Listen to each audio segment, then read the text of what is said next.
जय मां सरला आजिकार नीतिवाणी रे आपण मानक पई सुंदर कथाटीए ये कथाटी होउची ठाकुर घरे आपण ठाकुर को रखी ये पूजा अर्चना करुचंती किंतु सेई ठाकुर घरे केतेबेले मृत व्यक्तिर फोटो को आगे रखिबेनी रखिले या होउची अशुभदायक कौन सी साधु सतकर फोटो को जदि रखा चाहती ठाकुर तले साधु सत फोटो को रखिए ठाकुर उपरे केतबेले साधु सत बा महापुरुषंकर फोटो को रखिबेनी रखिले या अशुभदायक हबो एवं घरर क्षति हबो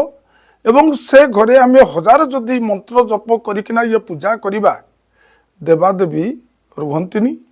से स्थान छाड़िकिना चली जाती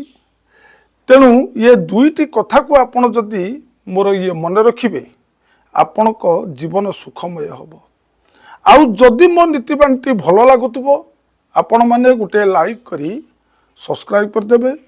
अन्य मानकु ये शेयर कले ये समाजर ये मंगल हम एतिकी कही मोर ये नीतिबाणी को ये परिसमाप्त करुच्ची ये प्रणाम जय जगन्नाथ।